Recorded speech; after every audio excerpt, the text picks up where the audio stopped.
người hết quản người mình mùa hải chung đấy mà chỉ còn bằng tin chung mà yêu lộ yêu xem thì sâu ấy Yesu nải cả đi sạch có mùa miền có ý sẽ tổng hai tàu ý hỏi nải cầm mùa chiều chiều Yesu sẽ tổng hai tàu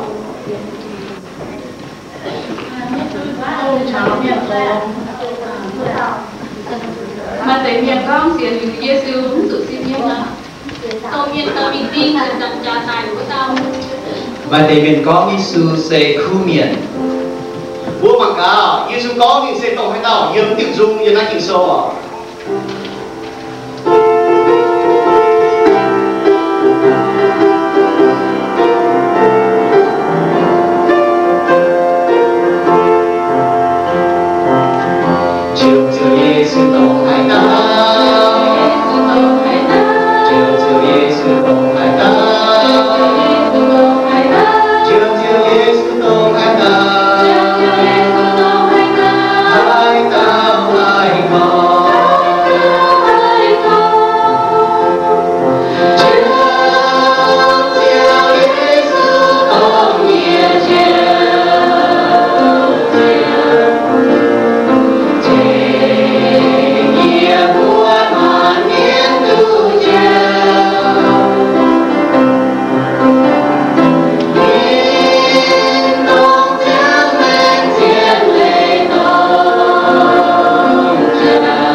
Ye ham miền nó ye chiều dấu hiếu đạo.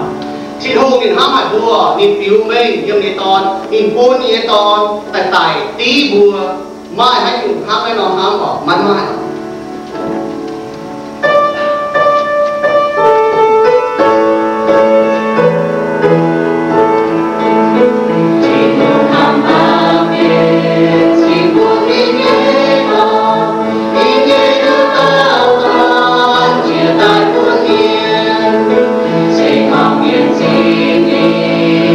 subscribe cho kênh Ghiền Mì Gõ để không bỏ lỡ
Hãy subscribe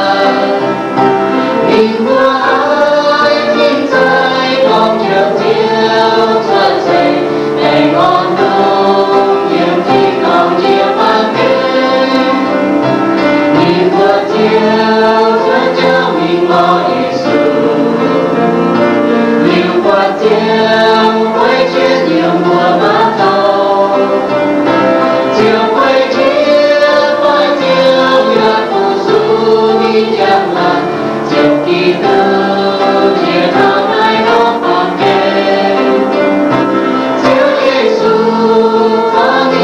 Ghiền Mì Gõ để không bỏ lỡ những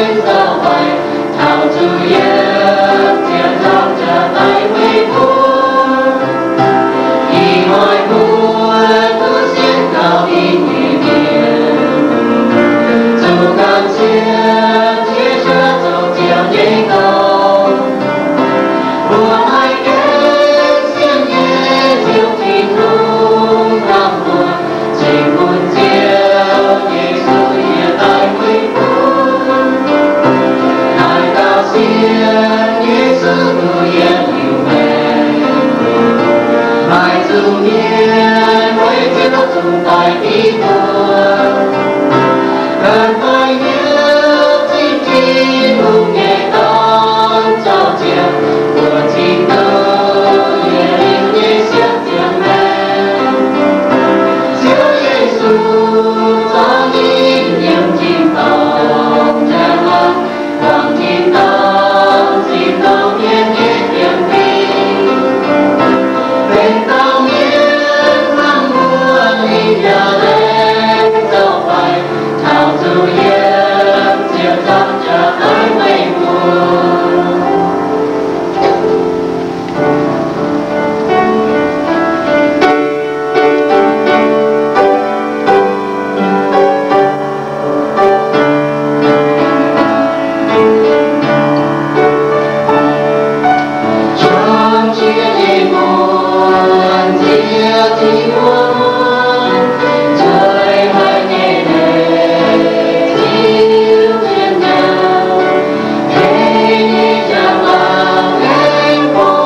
amount of sand that I pour into this, which represents your life.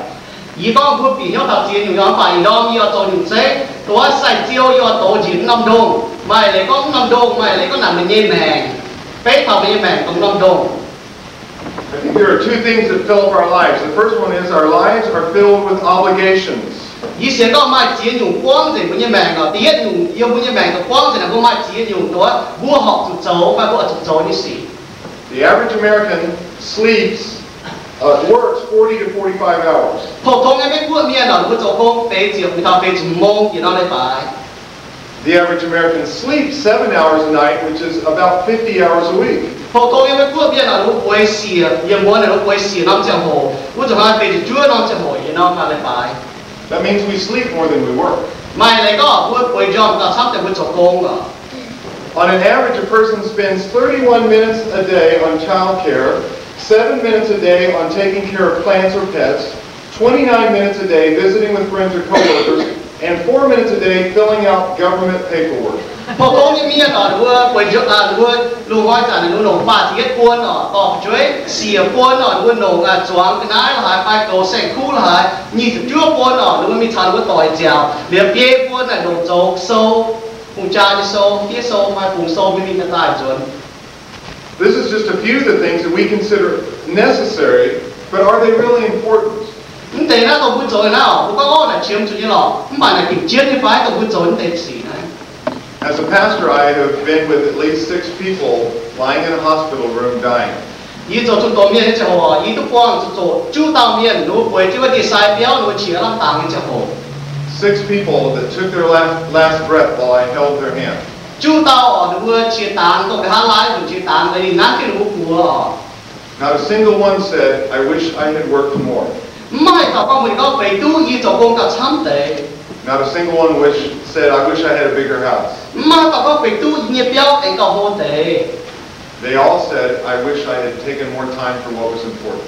หนูตั้งต่อก็มันก็ไปดูยี่ให้โจเจ้าหัวแต่หลงเจ้าหัวตัวให้ยุ่งเจี๊ยบยี่นี่แม่งยี่จุดโจตรงเตะ Jesus said, we worry about what we eat and what we wear, and it's not really that important. 耶稣讲，我找当我念一教，找当我做一教，耶稣讲那些钱不多。 But beyond the obligations, we also have options. Our lives are filled with options. 但係嗰個搖把到我就做一下，唔係光就嚇，唔係咪光淨到我係堅嘅事。 We may choose to watch TV. There are more TVs in the American houses than there are people. 2.76 TVs, 2.6 people. 唔係堅盲 TV 哦。 ยังไม่กดปุ่งอ่ะเมียนมาที่ดีก็ชอบแต่เมียนลานยังไม่กดปุ่งยังไม่กดปุ่งอ่ะอย่าปวดเมียนอ่ะจะโจมาอีมีหลอกปุ่งน้องทีวี We may go to a movie or play a game with your child. We decide what to do when the car breaks down, when we become sick. บัวให้มีหมังนางบัวชาวบ้านช่วยเย็นให้เจ้าบัวให้ก็มีเชี่ยวว่าบัวจะจ่อไปเมียนนองไป We have to choose about taking a vacation or staying home. บัวกินก็บัววิ่งเจ้าไปมี vacation ไปบัวจะยังเปี้ยวไป Play a sport, get more education, travel. บัวเย็นให้เจ้าไปเย็นกีฬาไปบัวมีหกโซ่ไป What to wear when we come to the Christmas special. อีน้อยให้น้อยเนาะบัวจะจู่ยี่หลงบัวตายบัวจะตายน้ำขนาด What we're going to eat in a few minutes. ถ้าบัวจะเย็นนิ้วไปไปตู้เย็นนิ้วไปน้ำขนาด We choose whether to go to church or not. บัวกินก็บัวจะมีบัวจากไปมิ่ง And all of a sudden our life seems very full. เรื่องใจบัวล้ำจ่ายเนาะจ่ายผู้ใหญ่แม่ว่าจะกว้างจริง Jesus reminds us that sometimes the options we make are not good options. เยซูพูดบัวจางเขาออกก็จุดป้าตัวผู้กินเนี่ยนะเส้นจะกินตุลงอีสี And all of a sudden we decide that we want to put Jesus in our life and there's not room. เรื่องใจก็โอ้ยตั้มแต่กว้างแต่ยี่แม่เนาะโอ้ฮันนาเยรอเยซูตาอันยี่แม่กันเนาะรอเยซูตามาเลยอันเจียมาตองมาโกงคนเยซู And it seems like not only Jesus, but there are many other things that don't fit in our life. แต่ก็ผมไม่ขู่ผู้ใหญ่แม่กว้างแต่เจียยุ่งอ๋อขู่คนเยซูฮันแบบขู่คนเดียยุ่ง So I would suggest to you today there's another way. อีดอมีก็บุญบัวแต่มากันติดใจ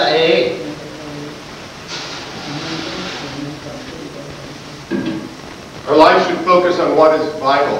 ผู้ใหญ่แม่เนาะบัวจู chun hiếu mà có chiến chỉ yêu mẹ mẹ như xì.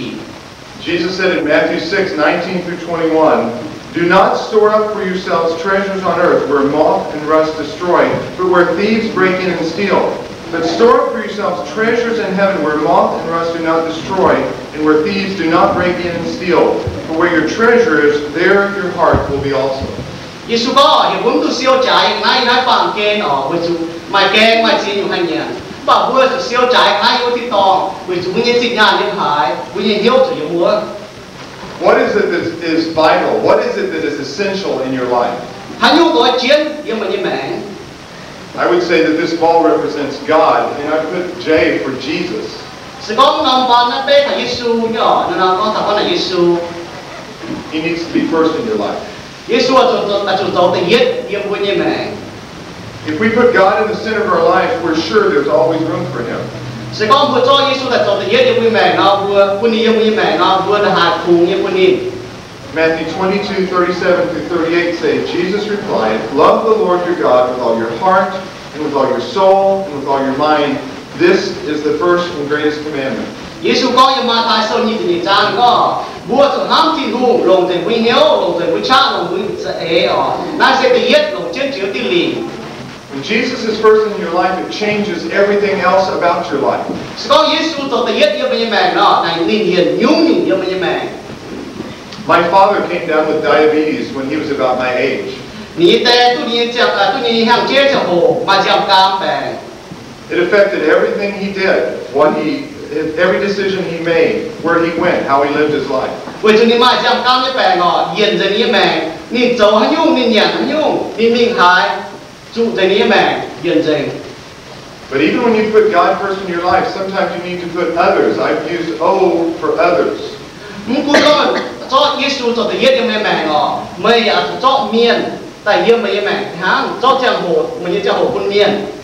When Christ comes into your life, He changes the way you treat others. So Yesu bị tại yêu mày hiếu nọ Yesu hiền mày hiếu quân mày hang nó chỗ mày chọn miền là hang nó chịu thâu. Matthew 22:39, Jesus continued and He said, "And the second commandment is like it, love your neighbor as yourself."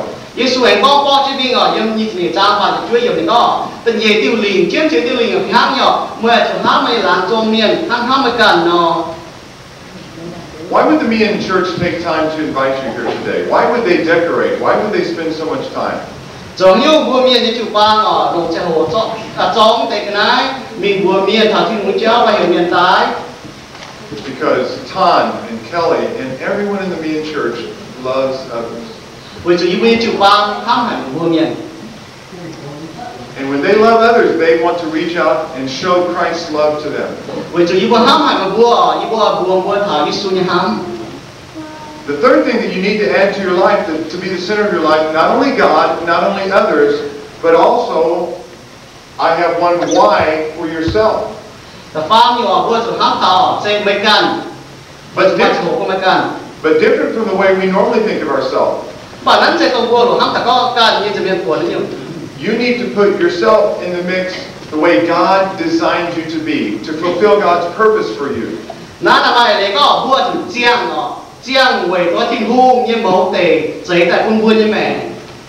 Bible says we're not here by accident.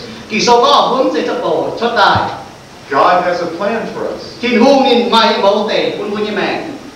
Corinthians 5:5 says, "Now it is God who has made us for this very purpose, and has given us the Spirit as a deposit, guaranteeing what is to come." And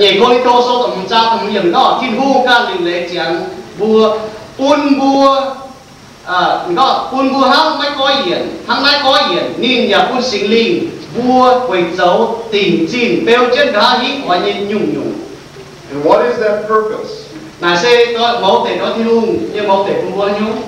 2 verses later it says, "We are to live by faith, not by sight."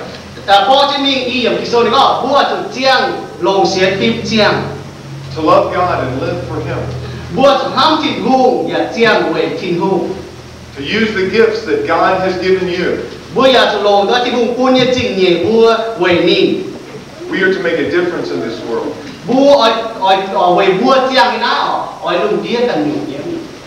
Jesus said, "I have come that they may have life and have it to the full," in John 10:10. Johann số tập chuyện ta chuyện được Yesu có ở y vua y tai với ở bên mình tu chẳng mẹ tu nhung như chẳng mẹ. By the time you reach age 70, you will have been given 25,500 days. How many of them do you give back to the Lord? Sẽ có một chẳng tu chết tình hàng nó mình chẳng tu 25,500. như chúng chín bé hoi ở mình chẳng tu này cố là tu như chúng chín bé hoi nó tề hoi là bên nồng tại về thiên hùng này chỉ hoi.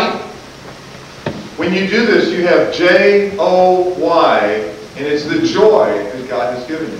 Sẽ có một ăn Yesu ăn miên ăn mấy cái nóเป็น joy này sẽ đó on lọ có thiên hùng quân vua có quân thiên hùng thì yết quân miênเป็นgì ở đây vừa hát tậpกันvà bỏ nóประมาณ on lọ thiên quân gì. When we discover the joy that only Christ can give, we remember the announcement that the angels gave to the shepherds at Christmas. Sẽ có một lọ đó on lọ khung thiên hùng cái hai quân gì on lọ nó vừa chẳng thảo đó phim miên có vừa tề cầu chung như miên. Luke 2, verses 10 and 11, it says, I bring you good news of great joy that will be for all people. Today in the town of David, a Savior has been born to you. He is Christ the Lord. Đó phim miên có vừa đi vừa mấy tụ cầm dĩa ổ y tàu cú biển tài nái cú biển mọi cô lùng đĩa miên tu chuyển nhiều y hoi yếm David nhé muốn mày vừa như chiếu chiếu xuất xảy tại tổng chiếu kỳ tử. Great joy for all people. On lọ và chuyển nhiều quân thảo táo tàu miền. American people, Mien people, Mấy quốc miền Mien Iu Mienh. every person who's ever lived. Tàu miền có chẳng trên như chẳng hồ. And that joy comes from realizing that Jesus Christ, fully God, fully man, came to die for us. On lọ và chuyển nhiều tụ quân mai là quân chiết có Yesu bên tổ và bên phàm miền nín tai với chiều vua. Jesus came as a baby in a manger, but he also came to live a life, a perfect life for us. Yesu tai cho đi bên quả ông bà đi chẳng tu như như mẹ. And then Jesus went to the cross and died in my place and in your place.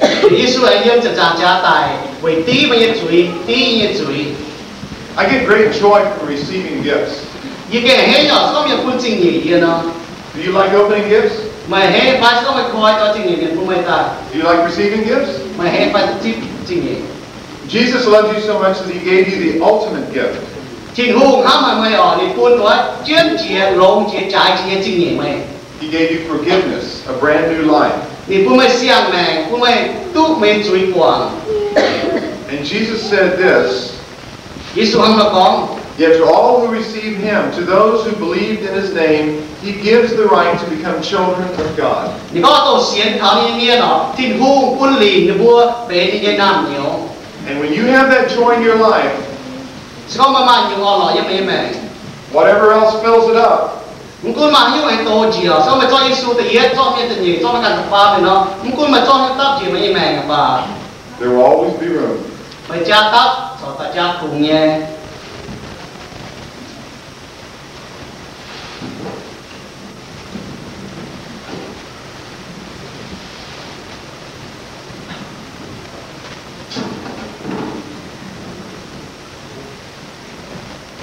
So my question is, Jesus first in your life? Như nản của Yesu tự yết cho mùi mày phải. My question is, do you love others? Là cầm mua ham cần tàu nhiên thì phải. My question is, are you living the life that God planned for you? Như nản cầm mua chiang có mẫu tể thu ăn mua chiang như mẫu tể phải. Do you have the joy that only he can give? Mua mà on lọตัวchân nhiều có thiên hùng cần tàu chúng phải quân vương những phải chân nhiều phải. I read a statement from someone one time that I want to leave you to think about. Như tổ mà tàu nhiên này viết cho bà thì tổ là giờ có một mùa để quân vừa chẳng chết mùa rồi này. Sidney Harris said, regret for the things we did can be tempered by time. Thì có hâm chuẩn tông dấu chia nhé xỉ phải không? Nó lao mình lao tài nó xem bền như ngà với dấu tỏng và lao mình lao tài với hâm chuẩn tôi nhé. Regret for the things we did not do is inconsolable. Thì có hâm chuẩn tông cuốn dấu nhé ở kênh đồng thái nhiễm đồng thái giao nhá không hay thể tu vừa. Would you bow your head? Với cái dấu chân góng ở. If you forget about me, it won't make a big difference. Muốn chẳng tôi nhìn dám bền nu. But if you do not choose my Jesus, Bạn có muốn ký thì Yesu it may make an eternal difference. là xe quân mày hít có mày mình theo năm tò. And we're going to offer you today the opportunity to accept Christ as your Savior. Yêu ba quân cha mà bố lọ mai chỉ hồ hay kiến xiên Yesu. We will not embarrass you, Yêu ba mọi cho quân mình nhé. but we want to lead you in a simple prayer. Chúng ta yêu ba con mua tập cầu. I will pray it, you can pray it silently right where you are. Yêu hai tập cầu mà bây giờ hai tập cầu. Cứ nghe yêu mua này, mua chơi cái cầu. Let's pray together. Mua chọn tập cầu. Heavenly Father, Chẳng kia we love you. yêu ba kinh hám hàng ngày. We realize today that you are not center of our life. Yêu ba chia tôi con chia chuẩn mày xem cho chiến chữa ta yêu như mẹ. And today, Father, I want to make you the Lord of my life. Yêu ho yêu ở cùng mày cho chiếu yêu như mẹ. I realize that I need your sacrifice. Yêu sĩ yêu chia tôi con yêu chiếm cho mày tại chiều với như chú ý. I'm not perfect. Yêu sẽ mấy tuần như miền. I need you in my life. Yêu chiếm cho mày như mẹ. I have had no room for you. Yêu như mẹ kiên quang để chia nhung yêu chúng khung nhà của mày. Today, I want to put you first in my life. Yêu ho yêu cho mày tại cho tôi yết yêu như mẹ. I want to accept the gift that you gave at Christmas. Yêu chip tao mày buồn nhé chiến chỉ chính nhỉ yêu ngày Christmas. I want to live for you. Yêu chia người mày. And I pray this in Jesus' name. Yêu là tao cao thế chứ. Amen. If you prayed that prayer today, Có mày kiên thì chúa tao cao, hay chân con tao cao. before you leave today, Đã mày chúa đi thôi. I want you to tell Tom. Ôi mày ta có một yêu. Thank you. Này chịu. Là một bó chỉ mình mà chăm nhỏ, mong lên cho cô. Ta bộ mong miền lụt chuối bảo chung, chuối bảo lên tôm miền bảo lên chung E lên bộ mạng thì nó cho phẳng nó hai, mạng cho phẳng thì tại trên chung nó. Để ta miền buồn muốn tụ con rồi nó, mới mạng lên nó rồi này, mới chặt chi bên nhà hàng, thì ta tức nhà hàng ta chặt chi bên nhà nó chảo hai ở nó. Này chịu.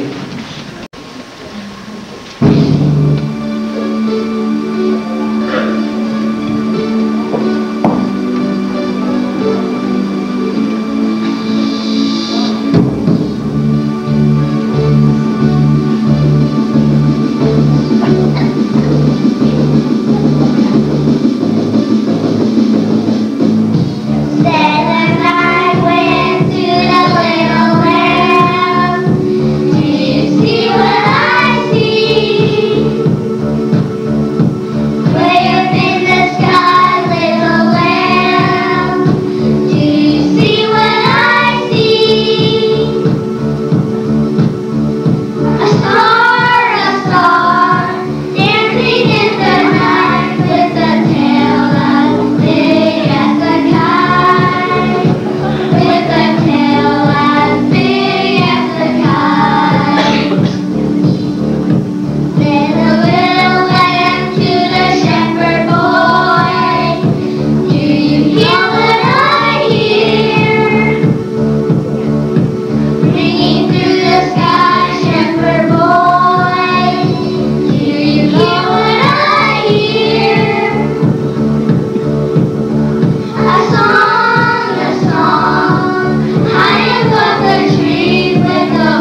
khan yo nga nhìn tu chỉ nói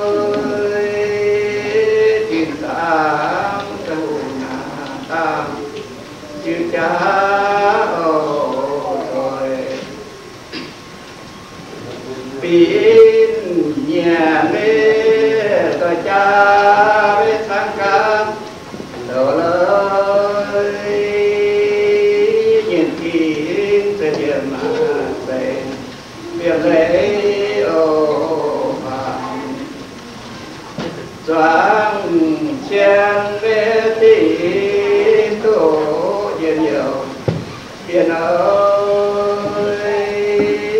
yêu chiều yên à su có chiều vàng tin tòng với tại chiều mà làm tôi ơi tại chia Yesu tiên giảm ô mai phang phơ chi về mà tổ về nhiều toàn ơi về tu cái nào bình miền yêu yêu yêu Yesu Yesu na sẽ yêu nhận mẹ ơi tiền tô ya na tô tiền lấy ô yêu bêu soi tin tòng chẳng làm ơi địa phàm chiều theo yêu ca nan tông phung với mãi có cho mình yêu ơi bác chỉ về là yêu thảo quên ô chiều kể chi về lo thọ biết lính kéo tình chi ta tìm là pin lo dễ ô su ta ta chi thì nhẹ ta tồn chiếu ơi chừng sao thế tiền là cam cô ngõ ô tiền hẹn ta về miền xin là về quê phải ơi đồng ai ơi tàn giúp màn ô nhìn tin chia về tin yêu nhân ai tùy ơi xiên à toàn tiếp tôi với lệ là nhiều chia mê kính xin nói về rồi giảm na mai tại tôi ta tin là còn cho xuân với thì nhiên là giảm yếu ê lâu nắng hải xuân là tại giáp mẹ ô thùng Gieo chiều Yesu dầm giật chiều dầm mai đi giúp nhẹ bờ lơi Baang nhìn tớ lấy thọ biểu na dầm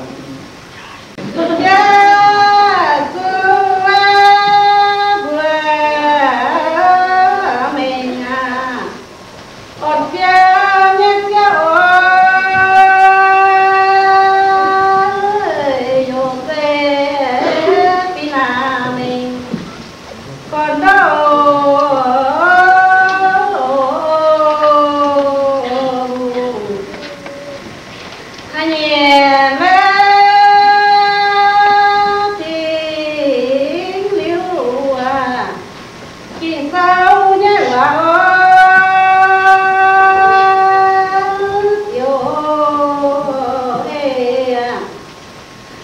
si hòa tiêu hành vô chán miêu thì đường nào ấy tiêu tiêu là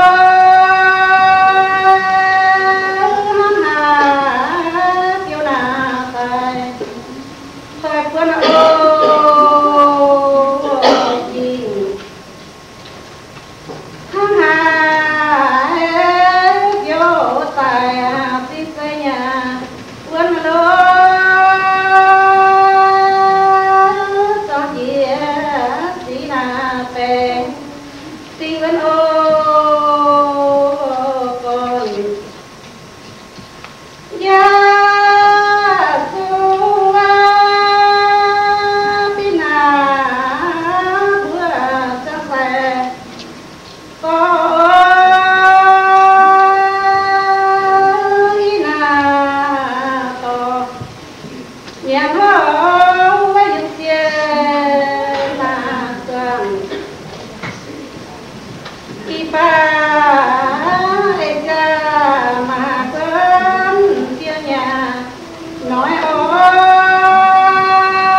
hạt đô ma triệu tình yết trung bẻ phím báo miền hấu báo nãy ta yết dùn miền hấu chẳng tối chụp kili nè chỗ chúng cún xì lia tại vùng tao miền chiều chuẩn cả nhẹ quần múng vào bùa Joseph chiều yếm Galilee sáng Nazareth múng mình Judea sáng Bethlehem múng búa na nó múng xây lộ ngồi David hùng tía xuất sẻ nhẹ múng Joseph sẽ David hùng nhẹ chạy phun chính ta ở chúng mình vua nó múng vào miền hấu Joseph con tiếng Maria chiều to mình chào chân mình Maria nhẹ xin mách khủng yếm bé là hem muốn quất chản thảo đút xin như chẳng hỏa Maria chịu dùng tu nhìn nhẹ tao tòn lồng xoáng bèo chiến buồn nín quấy mà trộn cái nhựa với chủ yếu khẻ béo mà mai tòng thủng khi nãy thì cháu xuất tại in Bethlehem Judea Caesar Augustus khu xuất lịch hiệu tao miền xuân đi buôn xuất sẽ làm tại bao bố với hai siêu miền hậu khẻ béo như chiếu kinh cho công khâu hải cho công bền béo miền kinh mấy kinh liệu như công với miền tham hải tại với khẻ béo tao miền xuân thảo đi buôn cả như làm pháo bùa muốn mong cả khẻ béo chiếu thảo cho công như miền công như mà tổ bữa cả xuân y xin hiểu nghe chỉ tại chẳng hồ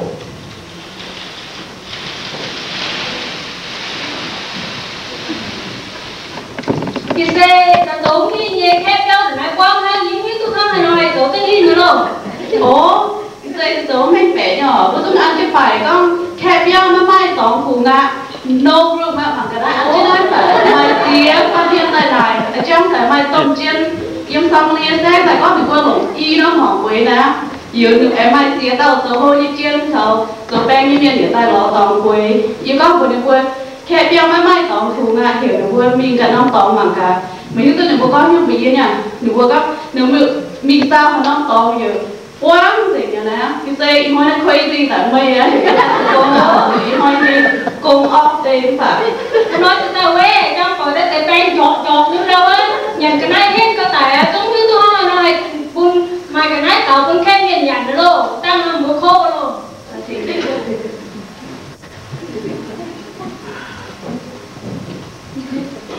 nó nhớ nó tao không mình tụi con muốn nhìn giàu rồi nhá nó có cái tiền tháng này tụi con thấu này nhìn thứ hai nữa nhưng mà nhìn giàu rồi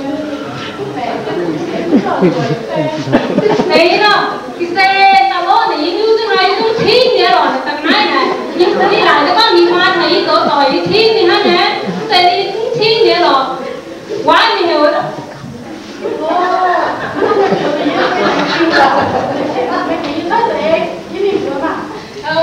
tôi căng bữa nay dần coi như là hộ trong hói phết coi đâu nhưng mà dầm vậy nhưng khét lên lại từ xuống là hộ luôn tèo Hỏi chiếu nó chẳng hồ Maria thảo Joseph thảo Maria thảo Joseph tại thảo Bethlehem như khẻ béo vừa hám bằng cả Joseph thảo Maria thực hoàng yếm thì yết nom Christmas woman yếm cô nê tài cả nom muốn và mấy thứ tự tàu miền nhằm chế lớn trồng xin nhà sẽ to mà chân xin nó làm điều mà vào hai năm khẻ béo và có mấy khung giờ thì bữa gần như muốn sẽ mấy cuốn béo dạo bạn mà nó tỏ yếm miền chia phung chia lộ như tài giang chân nhưng số phun nhú nhủ trái pháo má mai hát tao thành như vừa nó tỷ hóa hai tổ giảm có lẽ quá thì có tài rồi đó mày nhà tôi không biết được giảm hết hai tổ không thì nhắm tao để yêu hôn tỷ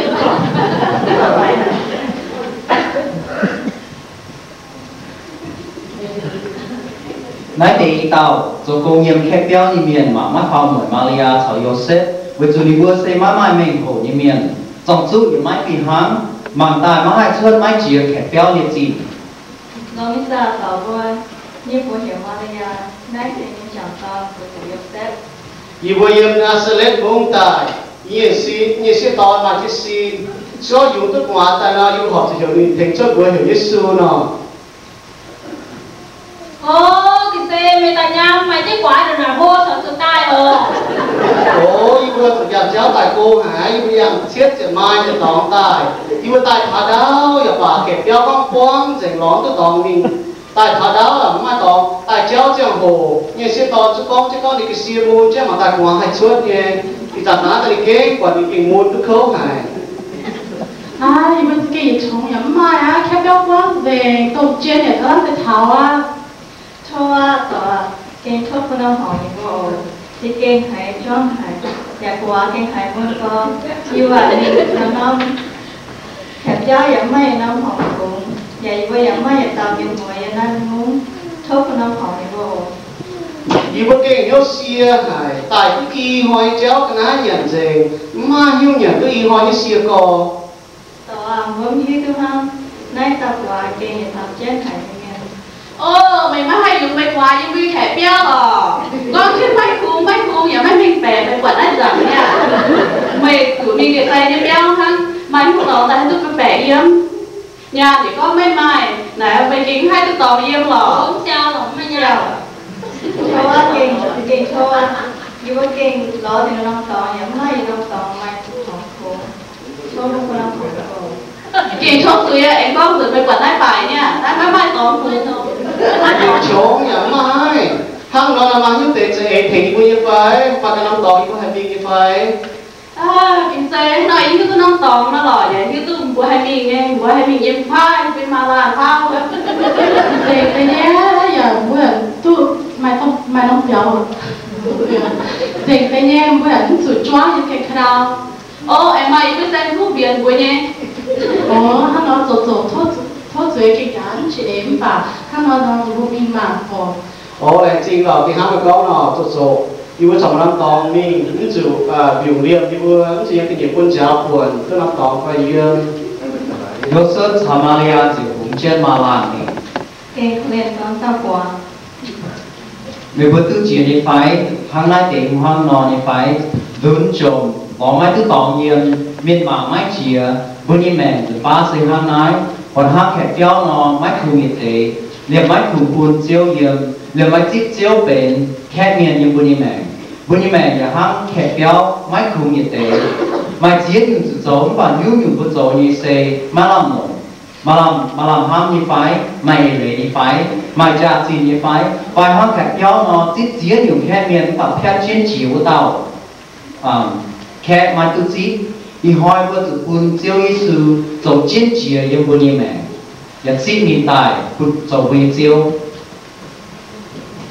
buồn nó khi còn thì buồn kẻ béo chiếu chỗ buồn mà là Maria chào Yosef yếm buồn hàng được hai có kê hắn cùi con nào bà hai có chỗ chào mặt phải và con chân được buồn có chỗ biểu liềm chỗ giáo buồn được vừa rồi bá thiên vu uốn nhung miền tại thành vừa chạy tổng bộ ở nhé bà chỗ thành cái đấy bữa như mẹ hai cho bố quản nó hai chục tổ có bố quản cho phàng nó cái mà chỉ dùng quang trình bữa như mẹ phải hắn béo nó quang trình kẹt miền quang trình bữa lại có lồng chiên như cái này và chiên bữa phết chiên chứa tao kẹt béo như chiếu ông chị Maria cho Yosef với chuyện bố mình YouTube Yesu ông ta hắn rồi chiên Yesu tổng hết tao ý hỏi sao có chiên Yesu tới tổng hết tao bố học coi coi với nhau coi coi với mẹ tại chip tôi chiến chữ ta khét coi với nhau coi với nhau ta có coi với nhau hoàng thật chip hai cái tay dùng bám để dùng nó bố chỉ coi coi với nhau chip tổng thiên cung hỏi không luôn chip này mẹ phải thính kinh sâu vào bên nhìn thiên trắng cao nhìn cả nhìn về trên khi Yesu chiếu Yesu xuất sẽ chiếu nhìn ô man bám nhìn về chỉ tu Yesu chiếu bèo chân thiên tòng chia chiếu nhìn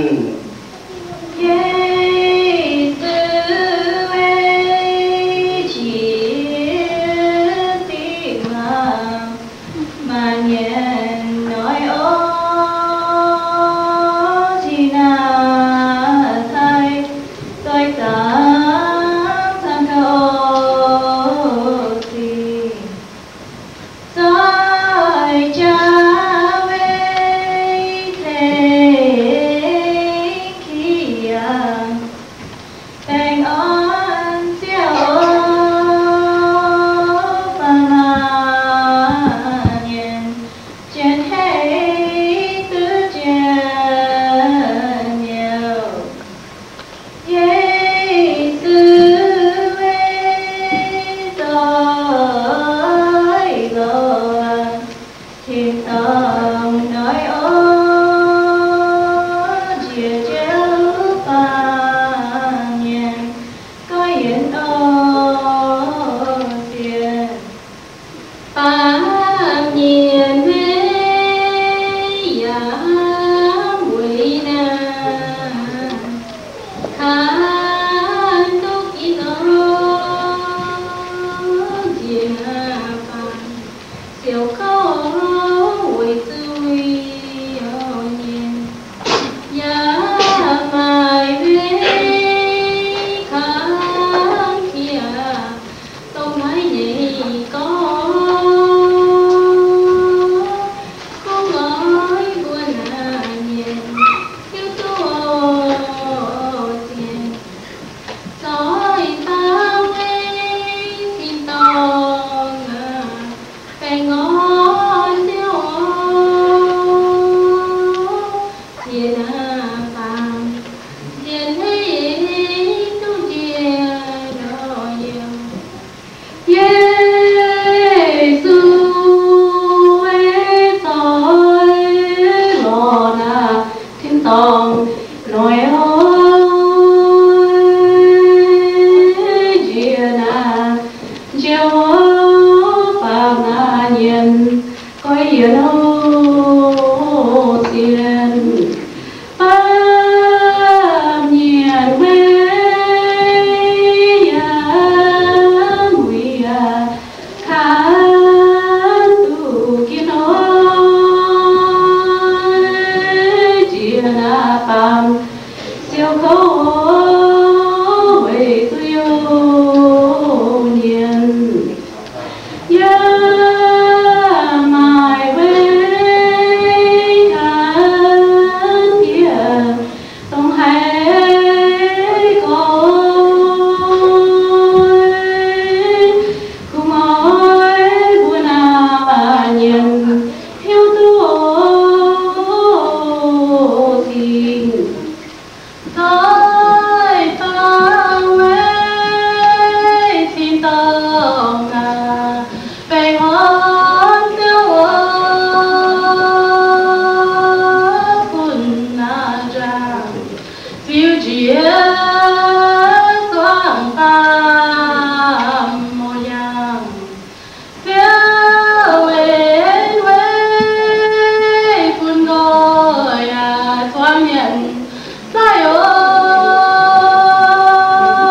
quân yêu phàm nhân yam phê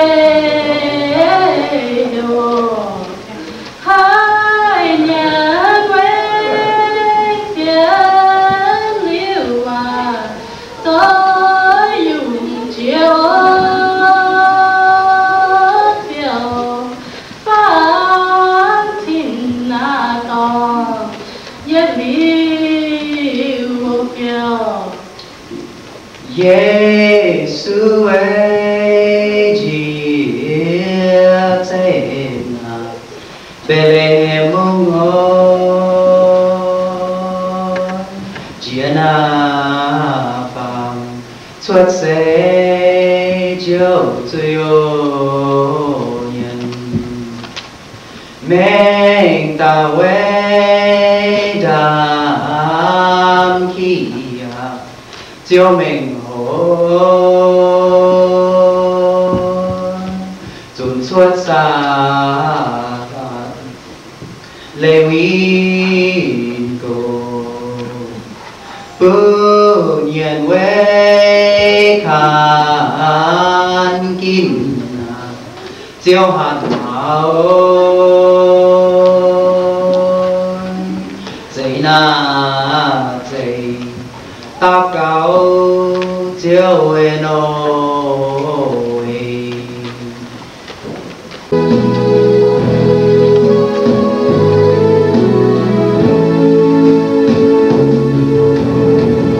Maria tin mang an của yung chiếu Kitô chúa xây tại bên ba miền hoàng chiến chẳng mang kia tại tô ra quay lại bắc kinh dưới quang thế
the grave he rose again.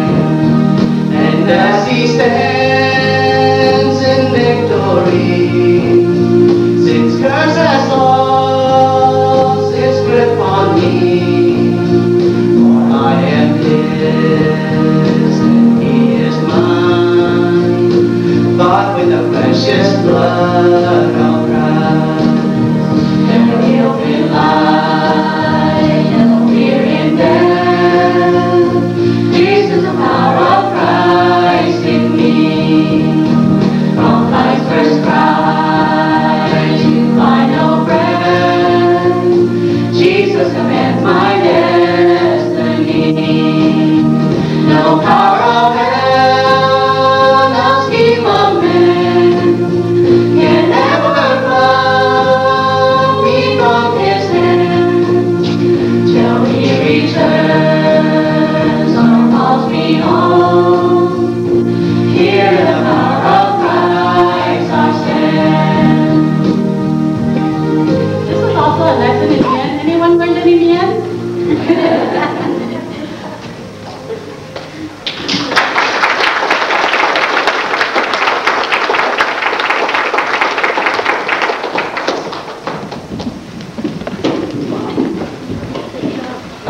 Let's pray.